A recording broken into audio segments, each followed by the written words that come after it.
Hello and welcome to another Neca alien figure review. Now these two are different from the previous I bought because the previous ones I bought on the Chinese auction site Taobao and their legitimacy was to be questioned.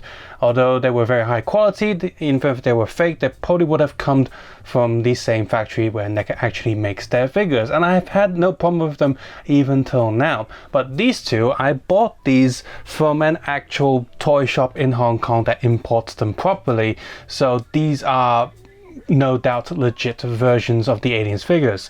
So I have the marine guy here as well as this rhino alien, and I'm going to be comparing them with the previous ones to see if I notice any difference by having both in hand.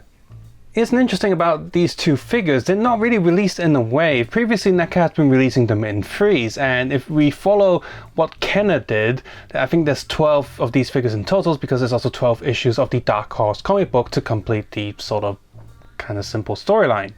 So we have 6 already, and now we have these two, which means we have 8. That means we have another 5 figures left if Neca decides to release them more, and I think they're going to, because they're not going to leave us hanging with an incomplete comic book collection, are they?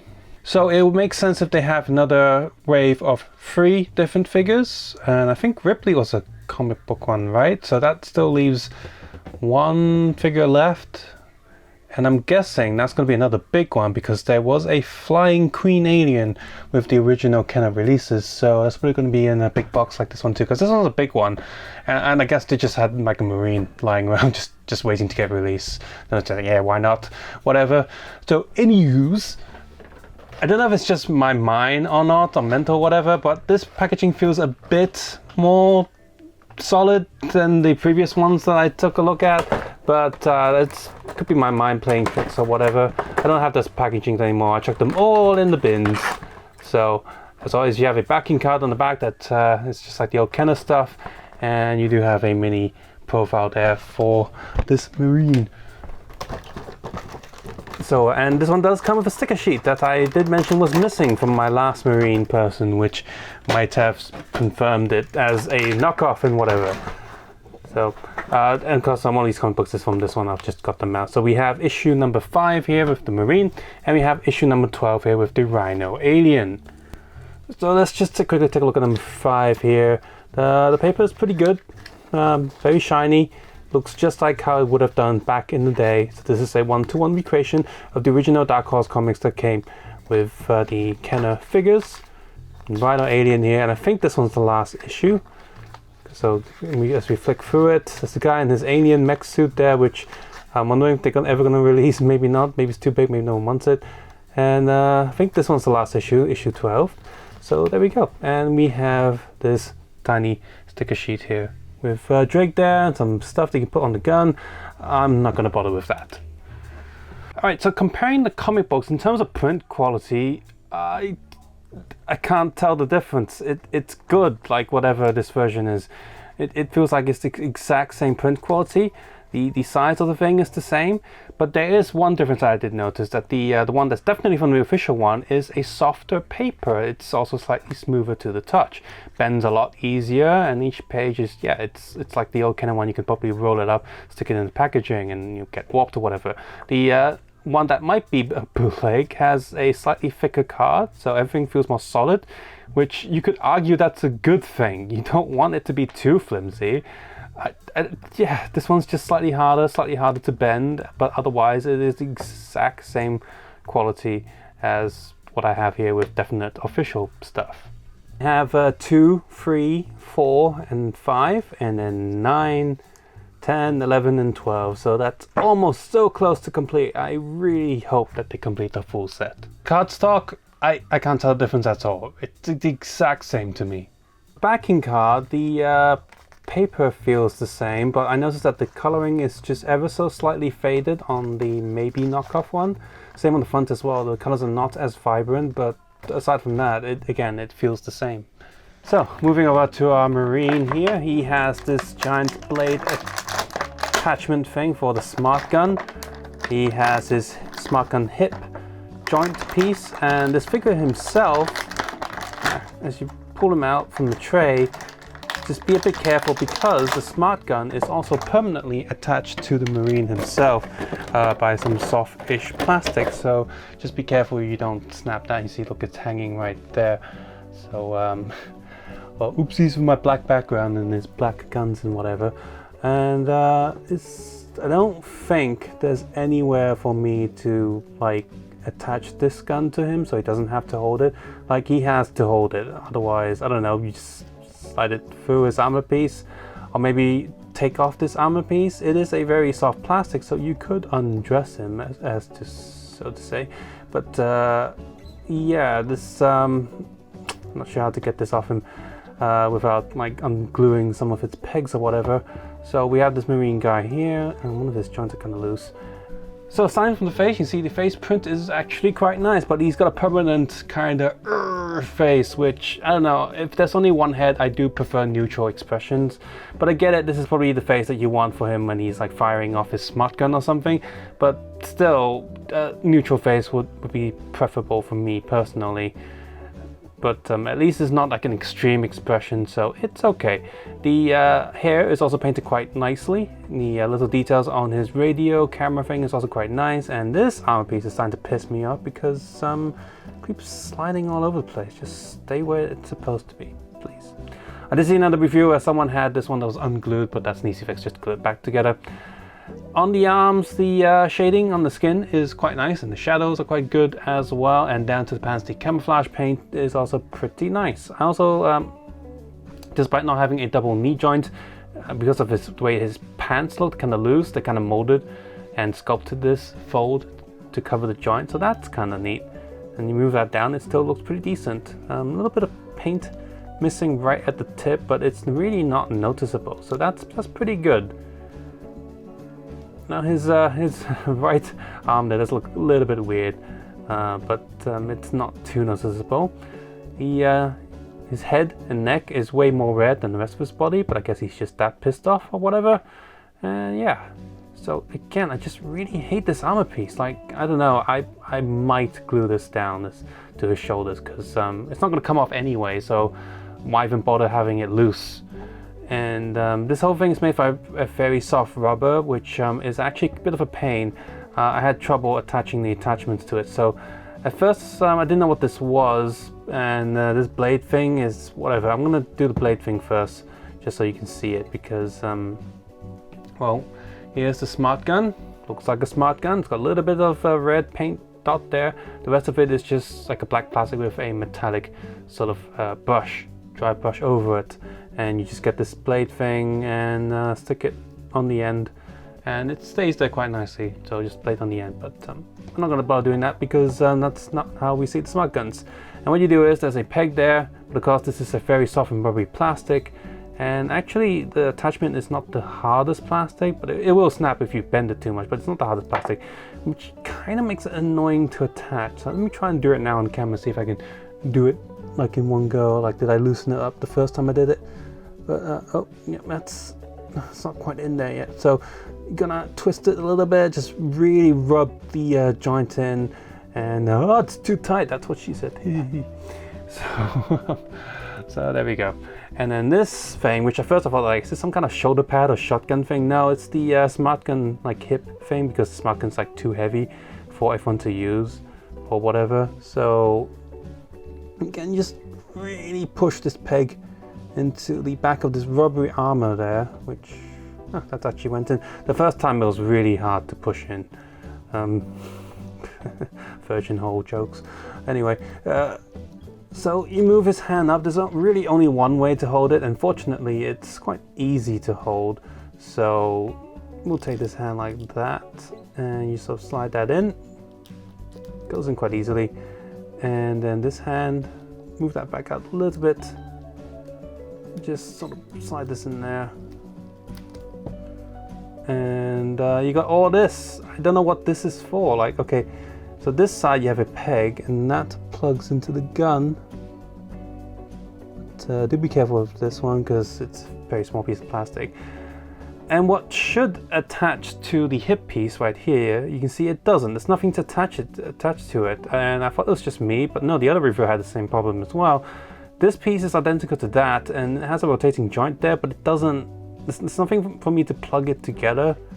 Maybe get some like tape and tape this around or whatever, or maybe they did this on purpose, so it looks like it's attached, but it's not actually attached, so it won't hinder articulation. I don't know what's going on there, but you just sort of have the plastic like overlap it and whatever. So anyway, once you have all of that attached, just be careful with this soft rubbery plastic there. That's its cable. And at one point I thought this was like trying to fall apart, but no, it's just a part of the molding plastic, and there's a bit of it, I can't find it now, there's a bit of white plastic showing, like right there, like that's where they cut the mold and didn't spray paint it or whatever. So I was like, oh my god, there's an actual wire and it's like opening up. No, that's just the plastic, it's just white plastic with black paint over it, and it's just done like that, so whatever. So here we are with this smart gun, and once you have the handlebars in there, you just sort of move the arms around or whatever, and you can aim it upwards, look up, put the body that way. There you go. So that's a pretty cool pose you can do. So yeah. Again, I really wish he had a way to either detach the smart gun permanently, or have it attached to his backpack or something. Anything, just somewhere. Now it's just, if you don't want him holding a smart gun, it's just going to dangle there. So if you got one of the other accessory packs like pulse rifles and stuff, he's not gonna it's gonna be really awkward with it. And seriously, this other piece is. So in terms of articulation, he's got, I'm pretty sure, a ball joint here, and his head can look very far down, very far up, and sideways, and full rotation here, some clicky joints. Both arms are really tight around the shoulder, but they move up, and of course they got the full rotation there. And elbow has a single elbow joint with a rotating peg there, and the hands themselves are on a, I think it's a peg and swivel. Yes, definitely not. No, it could be a ball joint actually. So that's a lot of movement there. That's really cool. So a torso can go back a bit, forward a bit, sideways. That's really ugly. Not a fan of that. I'm guessing they're hoping that this armor thing would like cover it, but this is moving all over the place. It gets really getting annoying. The middle torso moved just a little bit, but I can't really feel it. And while there's a little bit of a click thing going on here, I think that's just the way the shape is molding. See, look, see that? That's loose. That's not good. So yeah, don't really like that joint at all. Foot goes up, back, so that's a lot of movement there. A little bit of clicky joints there, and your underpants is a soft rubbery piece. You can see the joints there. Knee, single joint with a rotation, and foot goes up, back. Oh, well, it's a ball joint. That just unpegged. There we go. See here, he's half a head or more taller than Alpone here, but I don't think this one's reduced in size at all, because from what I can see online, he's shorter than Ripley. And I mean, it's gonna be version short and whatever, but if he's shorter than Ripley, then he's probably shorter than him as well. Comparing the two in terms of quality, the only thing I really notice is that this radio piece here, this is very soft, much softer than that. I mean, that's soft plastic too, but this is way softer. So that's it. In fact, he actually has tighter hip joint there than him. His is really loose, so I don't know if I'm just unlucky or what. This one has a nice secure joint, whereas his is just kind of annoying and flippy floppy or whatever. So yeah, as far as I'm concerned, they're the same quality. Alright, next up, this giant Rhino alien. Now he is a bigger figure and therefore I guess deluxe-ish figure. So he's got an actual box, and on the back of the box you still see all the other like related figures and whatnot, but he doesn't have his profile, Rhino profile, like some of the other figures. So it goes to show that the snake alien without a profile on his packing card could be correct anyway. And he even comes with a flap, which other shops just put some masking tape on there so it doesn't wear down. Nice photo of the alien there in a prone like position, and the figure itself. So let's open up the top. I'm not sure if I'm keeping this box. I mean, I might keep this and just remove the tray and then just put all the other alien figures in here and use this as the keep box, whatever. But this is not big enough to keep all the alien figures, so I don't know. I'm gonna need 2 boxes for the aliens anyway. So yeah, this guy is way bigger. Which way does this go? There we go. So I don't know if you remember my previous video that I did have an issue with one of the alien like head pieces like not going on, but with this one you have this piece which is just far too loose. So yeah, this one is soft-ish plastic. I'm probably, I don't know, I guess you could put a tiny bit of blue tack around the end there. It is a transparent piece, so that could get annoying, but otherwise, I don't know, I'm just gonna take that off for now because it's just gonna go all over the place. It paints it nicely, the colors, orange, whatever, it's cool. So, alright, so this figure, I don't think there's any reused parts here because he's a lot bigger. Even the hip area, right? All of these are new pieces. Maybe some of the joint pieces are the same, but otherwise he's gonna be completely different. And I mean, he's big. So you see here all of them standing up. We got the gorilla alien on the right and the praying mantis alien on the left. And while the praying mantis alien is almost as tall, he's much skinnier and much just sort of lankier compared to the rhino alien. Now the rhino alien standing like this is about 10.5 inches tall or 26 centimeters. And you see he's also a lot more bulkier than both these other aliens. So while he's not going to be as big as, say, the queen alien, he's maybe outside of the queen, the second biggest alien that we have so far from Neca. And in terms of the look of the alien, again, he's got a lot of transparent plastic on him, as well as this sort of silver chrome, a bit of purple, just sort of dry brush on top of him. There are some different shades of like red and orange painted on top of his transparent plastic. So from the front, there's a lot of dark and shadows there, which I guess kind of makes sense when he's in that position. But if you look at the back, it's a lot more neon color, I guess you could say. He doesn't have a tail, like, per se. He has a really small, like, dingy little thing, like the, you know, say the scorpion alien has a giant big sting or whatever. But he makes up for a giant horn on his forehead. And of course, I think his mouthpiece is longer than some of the other aliens. That's very long. So yeah. This whole back thing reminds me of the Meltdown Godzilla, where he's just sort of almost blowing apart. He's like a nuclear reaction's about to happen. And again, since he is a glowing orange transparent creature, I'm just gonna get this light behind him and give him a nice shine. You see that? That's pretty cool. That's pretty awesome. So yeah. In terms of articulation, because he has the jaw movement and this tongue mouth thingy that comes out, head is on a rotating joint, and he can also look a little bit down, but most importantly, he can look quite far up compared to some of the other aliens. Same with the torso as well. It can move for a little bit, but it can really hinge back. Let me just push that. It's a little bit hard to do it because it's a bit tight, but you can do that. You can see now his head is actually, you know, facing forward. Cool. Rotating and peg joint there, so you got a little bit of a hinge, just ever so slightly. Double elbow joint here, so that's cool. And on top of that, there's also a rotating bit on the joint. Hand is on a peg swivel, but it also has a hinge there for it to do sort of like the hoof position for the hands, which again is important. So cool. So yeah. Legs go for like full rotating there, and of course it hinges out a little bit, just a little bit, but due to the shape of the alien, you're not really going to do too much with that, so just enough to get it moving. Double knee joint and rotating on the knee joint as well, and foot itself is on a peg and swivel joint. So if we just get him in that sort of, I guess, animal four-legged position.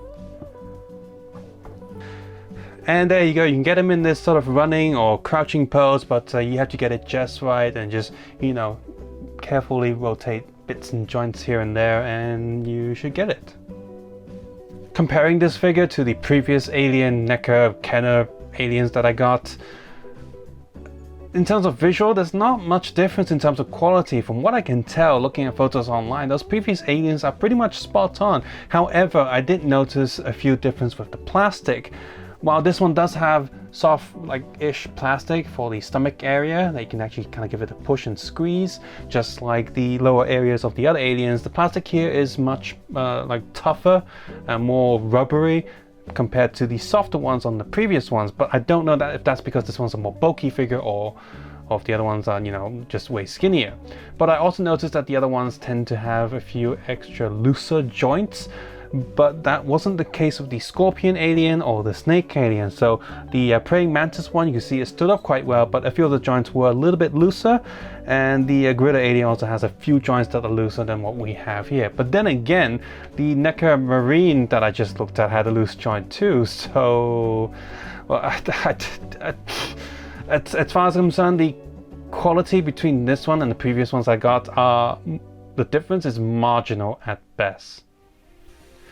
So there you go. Overall, the Marine figure the figure itself has a decent enough quality, but it does have a few annoyances here and there, so you can nitpick it, and not just even nitpicks, it can get quite frustrating if you're playing around the figure. If you're just putting him on a shelf with all your other alien figures and whatever, it's absolutely fine. It'll stand there, it'll look good, cool. But if you're someone like me who likes to play around with the figures, mess around, different poses, photo shoot or whatever, it's gonna get annoying after a while. So yeah, as for the alien figure, it's great. I've been an Alien fan for many years, since seeing the movie the first time when I was way too young to watch the movies. But let's be honest here, the same old Alien design is getting a little bit boring these days after 20, 30, 40 years. So it's nice that they have, you know, someone like Kenner to bring in some color to the aliens, some extra new designs. And it's so awesome that Neca has gone in and updated his figures to make them more brutal, more gruesome, and just up the scale and articulation. And these figures are, you know, very creative, very colorful, and also look menacing at the same time. These are great alien designs and great alien figures. So I look forward to them completing this Kenner classic set and run, and I will be getting the rest of them. It's just really awesome. And yeah, in terms of action figures from a Western company, for me personally, I do think in terms of price points per quality, Neca is the best out there, and these figures, despite a few issues with the Marine they're some of the best like Western release figures that you can get. You know, the aliens and the Terminator stuff, all the facial expressions, which I do need to get, as well as all the Ninja Turtle releases. Neca is just in a very good place right now, and I don't think any other one, Hasbro, Mattel, McFarlane, can hold up to them in terms of the price per quality. These are great figures. So yeah, I do hope Neca manages to get a few other licenses. That'd be really cool. Subscribe, suggest, and comment below, and of course take care and have a nice day. I'll see you guys soon. Bye bye now.